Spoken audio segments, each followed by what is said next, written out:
Good morning, good morning, good morning. It is your girl Tanisha Shanae, Miss Inspiration. We are here with another episode of Lord, Morning Inspiration with Friends. I'm so tired. Had a long week. How was your weekend? My weekend was crazy. Actually, for those of you, I don't know if you are one of those that registered for Unmute Your Purpose. I do apologize. This Saturday, I had some work done on my house.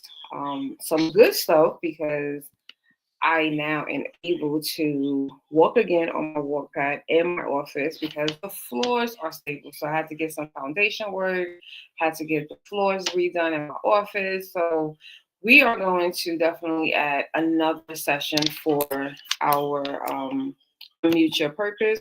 But as a reminder, we have another session here tomorrow. This one will definitely happen because I will have access to my internet and everything that goes along. So unmute your purpose. You can see the link down in the description to register.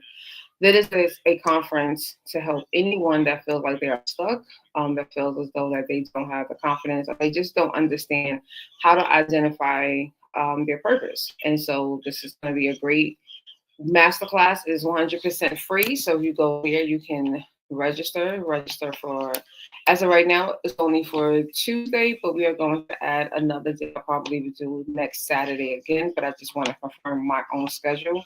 But yeah, go ahead and tap in. I think this will be a really great masterclass. I've done this one before, um, and people found a lot of value from it. So let's continue with that. So today I want to talk about some money.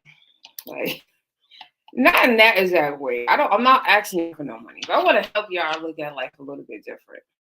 So I often talk about how to turn your gifts into a stream of income. I also have helped people how to turn their gifts and passions. Hey, Paula, good morning. I've also helped people over the years to turn their passions and their gifts into a career, right? That's something that a lot of people don't often see. They don't see, like, I have a passion about this. How can I make this into a career? Especially if it's not a talent that is normally, normally attached to a career. So I had a client once, graphic designer, and we was able to. Well, no, sorry, he likes to draw, and that was his hobby, and we was able to take that and now help him to find different industries that he can take that, not just graphic design, because that was one of the issues. None of those companies were hiring him.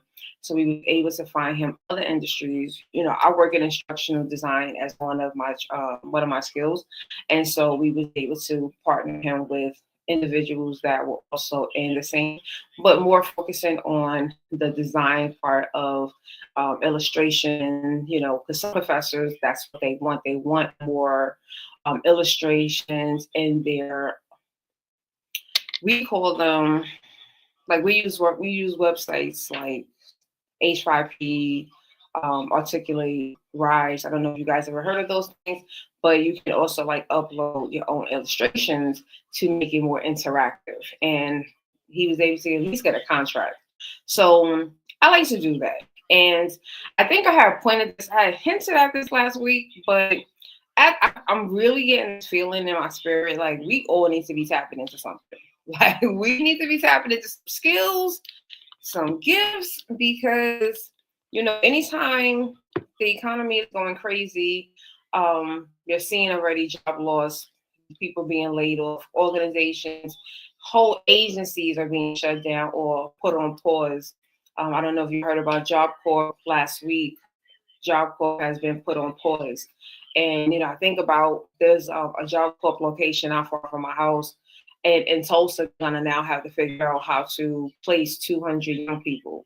And remember, a lot of these young people that's going into Job Corps are coming out of foster care, so they're already in the system and have been in the system and don't probably have the support of family to turn to when everything, like the doors are shut on them.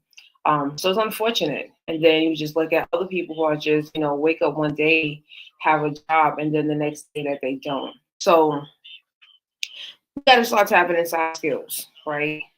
And this is what I want us to talk about today. So I'm going to share with you what a lot of the things that I have done. I have had several side hustles over the years, and some of them were actually streamed from places that I have worked for before, and just looked at it from a, what, if an organization is willing to pay me to do this, I'm pretty sure that a person will be willing to pay me to do that as well. And so I think about when COVID happened. When COVID happened, the institution I was working at, we had a department of about four full-time people that had to help over, I think like 100, maybe like 125 faculty members to quickly turn their in-person courses to online.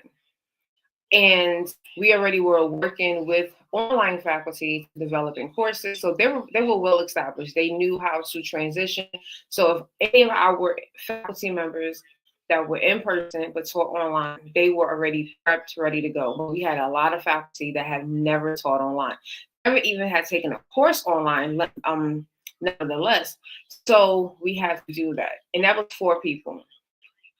So it made me think about, if this is something that is a reality and it's a problem and it's only 4 of us, how many other institutions probably only have 1 or 2 people in the same similar department that we are in? And now they're going to have to do the same exact thing. And so, because I had, I had my weekends, I got my nights, I created a $5 ad on Craigslist, and I promoted, I can help faculty members to transition smoothly online. So I took a problem that I knew that I could solve, and I was willing to sacrifice my free time to help other people because I knew there was going to be people that needed that type of assistance. And I was able to put a set of price. I created packages and was able to get 2 clients within, well, everything happened in March. So I think I was able to solidify my first client like May. And then my second client was over the summer because she was preparing to teach for the fall.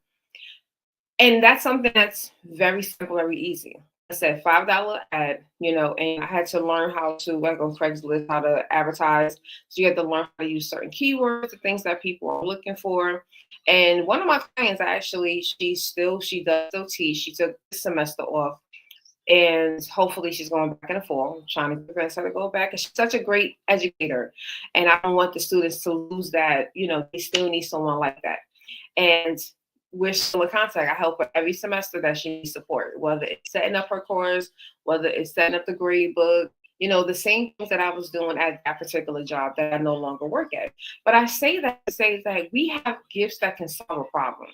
And the one thing that we have to realize is that there's always going to be someone who's willing to make that investment in themselves. It's not just that they're investing in you. They're investing in themselves because they need help. We just have to be available to help these people. And they will pay you because you have the expertise. The expertise and you have the time. And I guarantee you, if those 2 things come together, you'll find the patience, okay?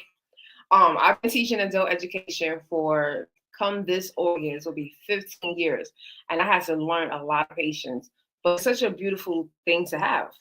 And so, I want you to kind of think about it that way. Like, what is it that I have that I can solve? I know this is a problem somewhere. And if I make myself available, in the right ways, again, this is about strategy. So you don't just say, wake up one day, sit on the side of the bed and say, I'm gonna make myself available, but no one knows that you're available. No one knows who you are. They don't know what you do. And so you got to like position yourself as well. So there's going to still be a little bit of work, whether you're going on LinkedIn to try to make yourself available, or on social media like Facebook. I mean, LinkedIn is social media, but Facebook, Instagram, TikTok, or you want to go on, like I said, I use Craigslist. And yes, people still use Craigslist. Like a lot of people are often surprised when I say that, because I have gotten many clients off of Craigslist. Okay, many clients. So that's just something that I'm always going to stick to. I would say make that $5 investment, and you would just never know.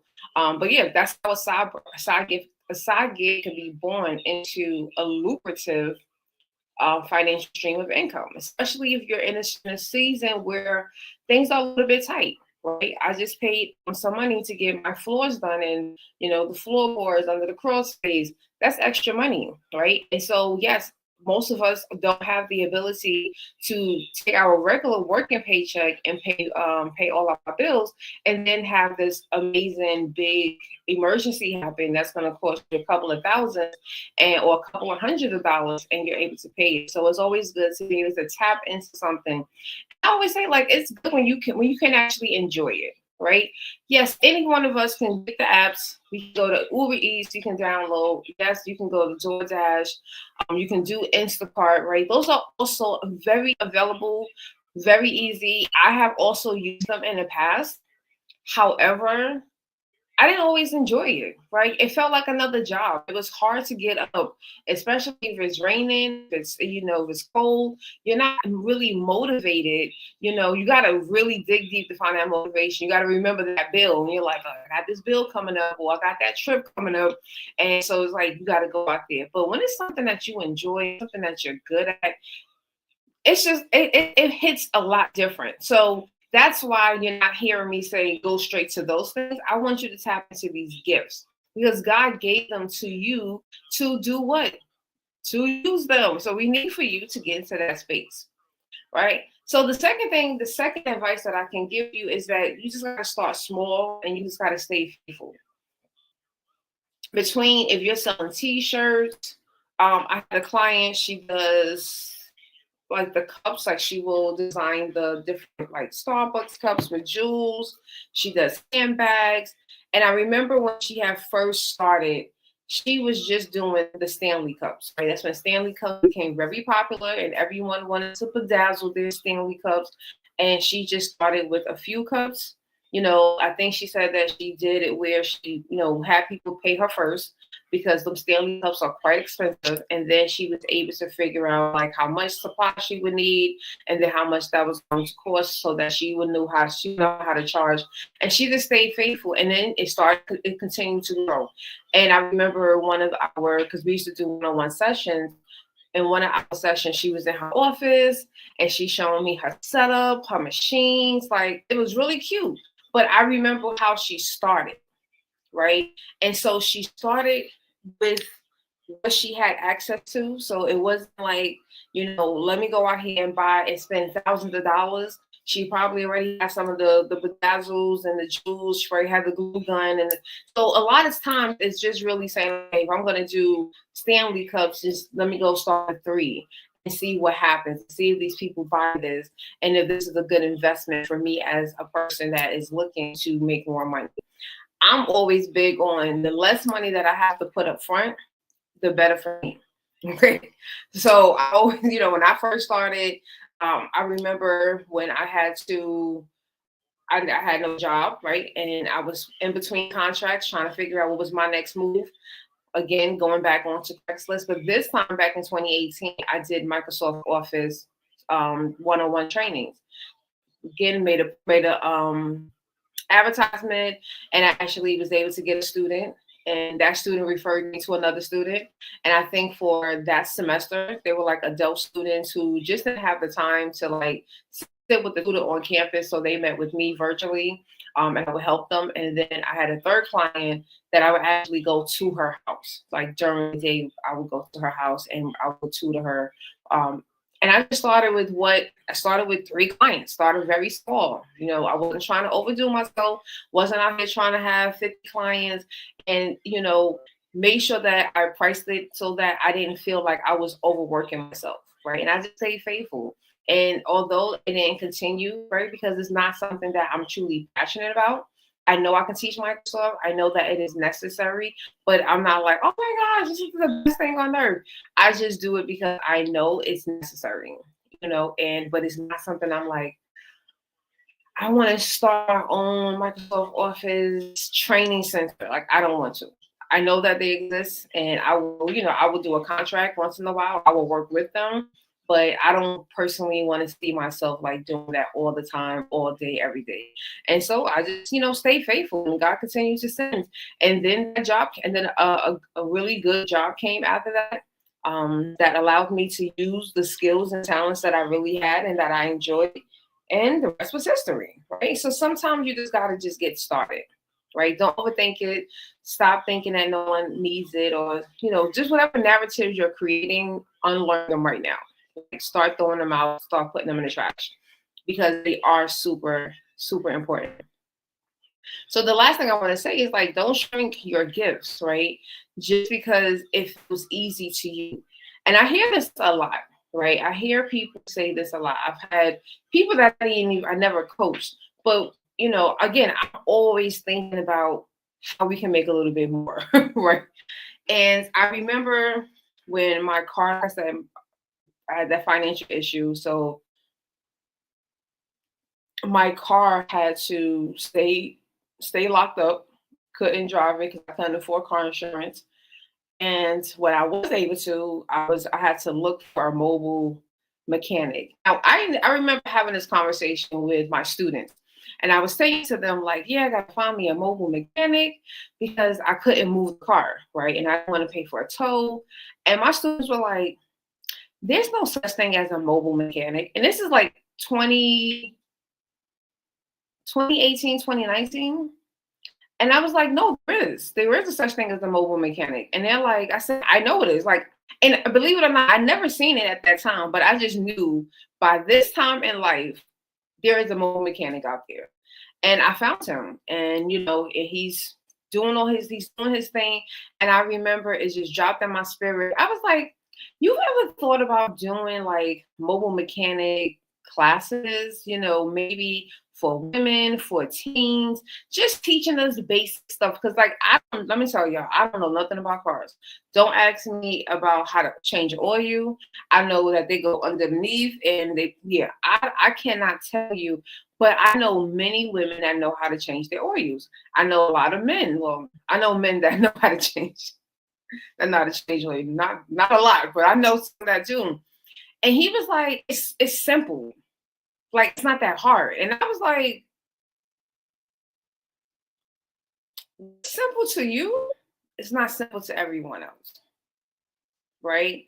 And so I just felt like, I don't feel like he was shrinking his gift. I just didn't see it. I don't think he saw the value in his gift.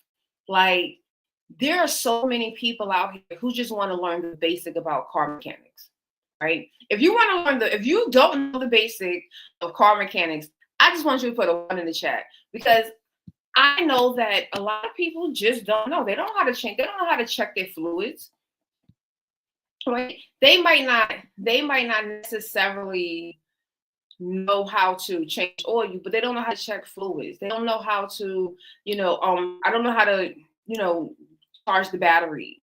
I don't know how to do those things. And so I said to him, I said, I think this would be a really good idea for you. I said, I think there's a great market. It could be very simple things, showing how to check, the status of your car, right? Check the fluids. I'm up here giving him the whole curriculum. And this man is looking at me and giving me this face like, that's stupid. Nobody's doing that. I say fast forward to about 6 to 8 months later. Now he done got my car on the road and everything. And so we moved on, have stopped working with him.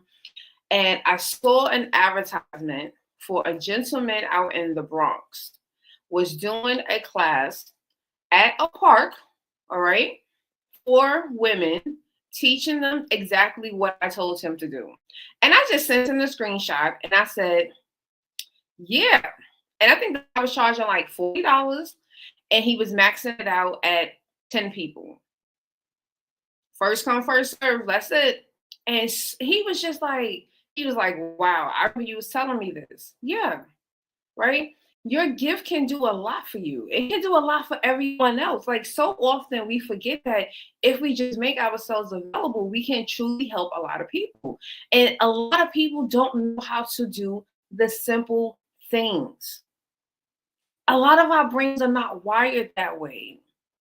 The same way that and that's something I had to learn when I started teaching, because when I first started teaching, I was teaching computer and I was teaching typing. And I remember having people say to me, like, I remember saying to myself, y'all don't know how to type. And then I remember, and I love my sister, but I remember my sister. And my sister, she types with the finger, one finger, right? Remember AOL chat? And my sister will chat, she'll be responding to me, and it was at the bottom, like the username, and it would say typing. Well, she'll be typing for a long time. And then when the message came through, it was like 2 words. I was like, wow. So I had to remember, no, everyone does not know how to type.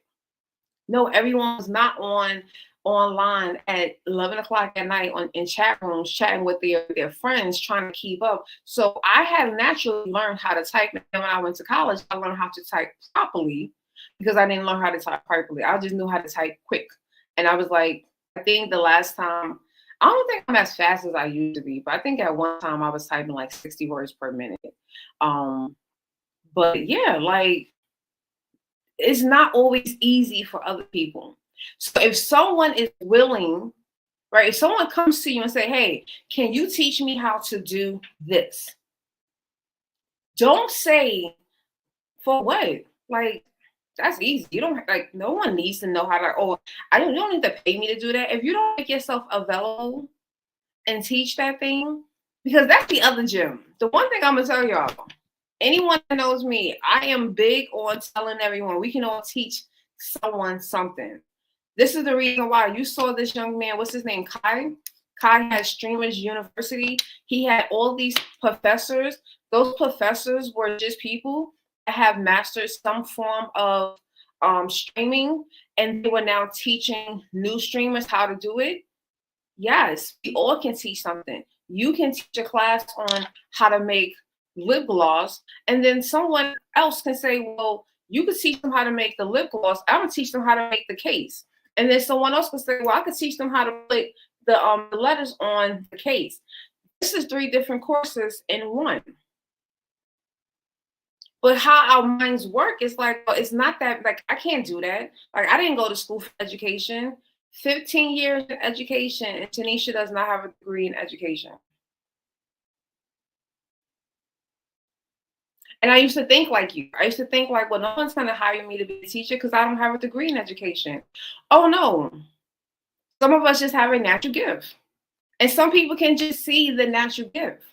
And as long as you see the value in your gift and you can see how you can monetize it, again, it doesn't have to be your big job.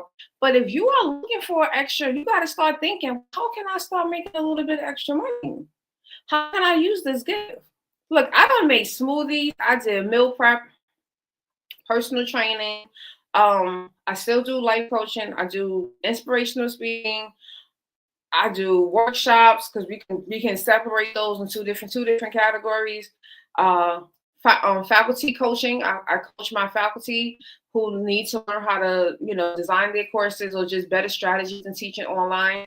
I teach other influencers how to create courses, right? Effective course, not just you make a bunch of videos and then, you're just like plopping them or giving people copies of PowerPoints. There's many different things. And so imagine what you're capable of doing. Some of you have so many great talents and you have a need, but you're just sitting on it. You're sitting on it, right? I have family members, they crochet. Now they crochet not for fun, but they crochet and they're putting that stuff up right on social media and they're making money. My cousin she just sent Jelly Bean a sweater for next winter. And I put it on Facebook, right? I didn't ask her for it, but she sent it to me. I put it on Facebook because I'm also going to support my people.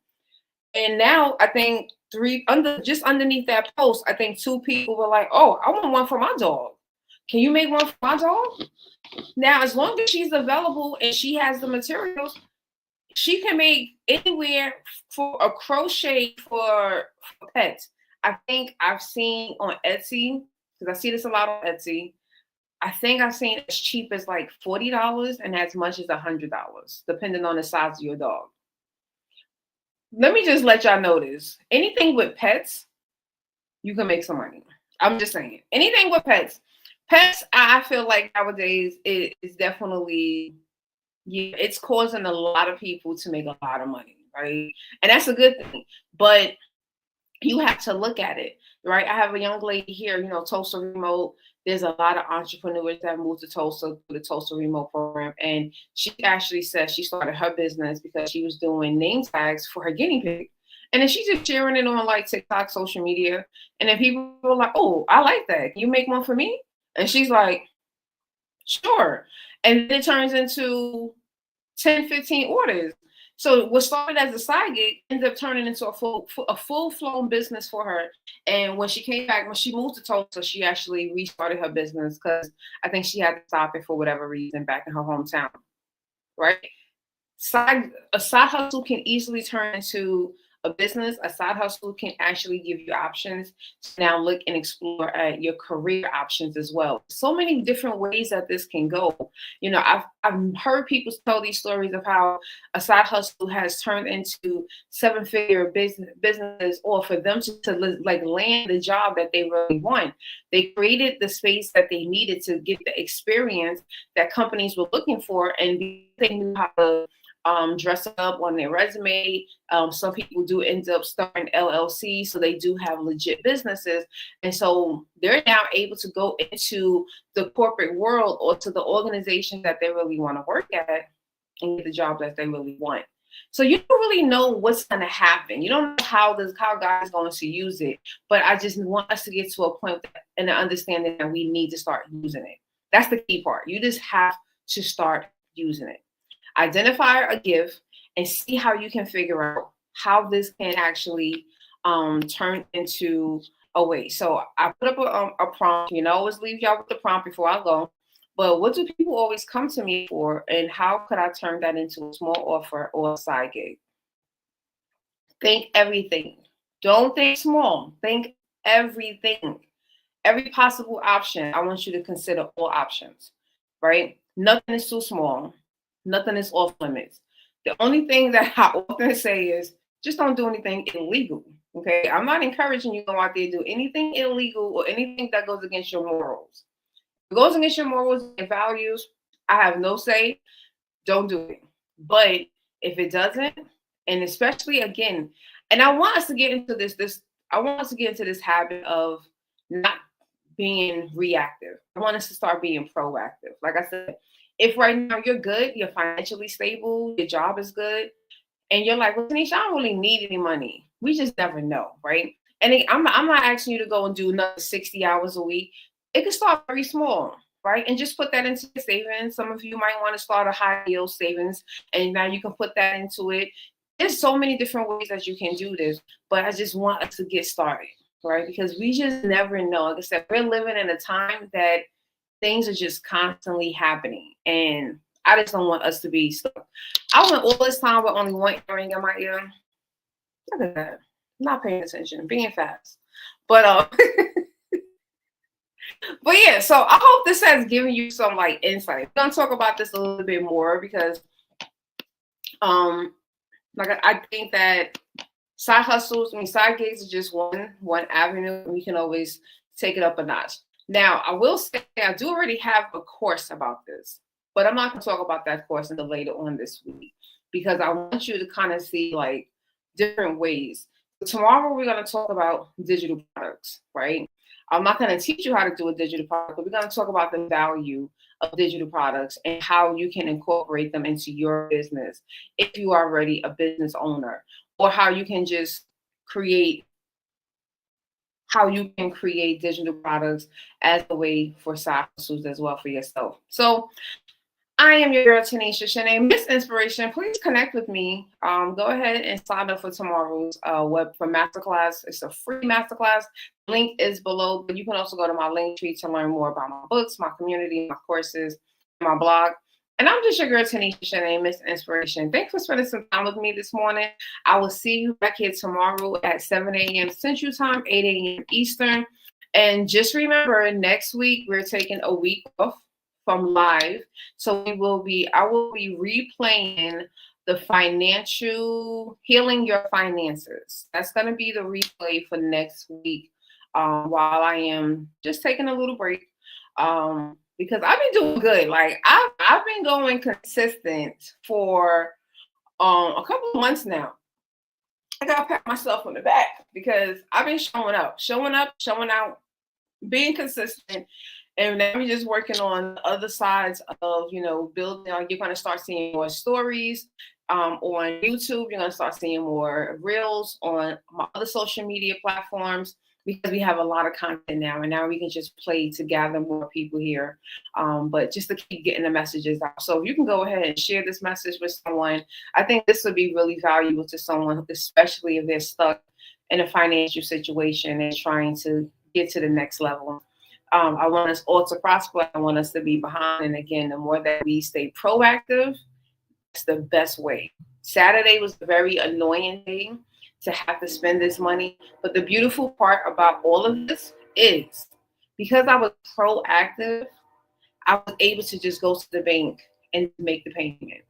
I didn't stress about it. I didn't cry about it. I was proactive for the last couple of years. So when this situation came up, it was just like, okay, it's annoying, it's frustrating. You can see my Facebook post. I spoke about it on Facebook over the weekend. It's frustrating, it's annoying. But I remember the day I had nothing to do. I could not solve any of these problems financially. They would end up just staying a problem, or they would become a bigger problem. And I was happy that I was able to solve it, right? And I have to, worry about it, and I'm just going to continue to believe that God is going to replenish and restore those finances. Like, that's just how I look at life now. So I want us to do the same exact thing, right? Right, Paula? Right. So I love you guys. See you all tomorrow, 7 a.m. Central, 8 a.m. Eastern. I am your girl, Tanisha Shanae. Have a blessed and amazing day. And we'll talk soon.